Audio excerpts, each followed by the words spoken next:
Salut à toutes et à tous. Ce soir nous allons découvrir un peu ce qui se passe chez les Feddle Paledula. Alors on va faire un peu une mise au point dessus et puis les voir un peu plus parce qu'auparavant c'est vrai que sur la première vidéo du unboxing on ne l'avait pas très bien vu. Voilà, alors je vous laisse découvrir tout ça. Ciao ciao. Allez, c'est parti. Comme vous pouvez le voir, la colonie de Feddle Paledula se porte à merveille. Alors on va faire une petite mise au point.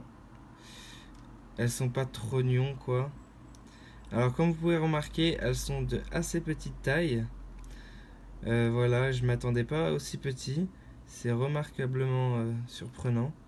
Et voilà, c'est quand même déjà pas mal actif comme espèce. On m'avait bien prévenu vis-à-vis de ça. Et j'en suis bien content. On voit qu'il y a un verre de farine qui a été découpé. Hein. Ça a été fait pendant la livraison sûrement. Et elle raffole des liquides sucrés et des protéines. Vers, insectes, etc., mouches, tout ce qui va, tout ce qui sort et tout ce qui peut.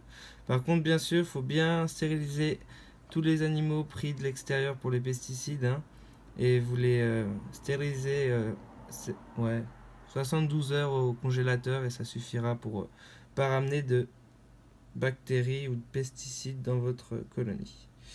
Voilà, voilà. Alors vous pouvez voir qu'il y a de la moisissure, hein, ça a été envoyé comme ça, faut pas s'inquiéter, hein, la moisissure n'entraîne pas de problème chez les fourmis.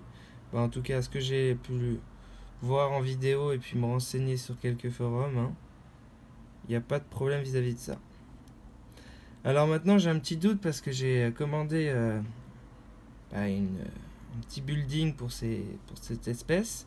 Et je me suis aperçu que dans on va dire, les petits écrits, hein, les descriptifs, que c'était pas compris pour les petites espèces. Alors j'ai un peu peur maintenant de pouvoir mettre cette espèce là-bas.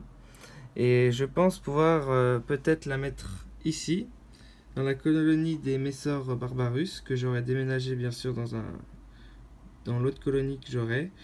Et je pense que ça pourra le faire et je prendrai l'autre building que j'ai pris pour une Liasus Niger que j'ai récupéré il n'y a pas si longtemps de ça. Et elles pondent très bien. Et elles sont trop choues. Surtout celle-ci là. J'ai mis dans un stylo bic. Hein. Je pensais que ça allait pas fonctionner, mais c'était la première où voilà, j'avais rien chez moi pour faire un tube à essai. J'ai improvisionné. Hein, et voilà. Mais bon, j'en parlerai un peu plus dans une autre vidéo. On retourne sur notre petite Feddle Paledula. Alors attendez, je reprends la caméra mieux que ça. Et une petite mise au point. Voilà. Ils sont pas trop chauds. Et on voit la reine, hein, on a pu un peu l'apercevoir, j'en ai pas trop parlé encore.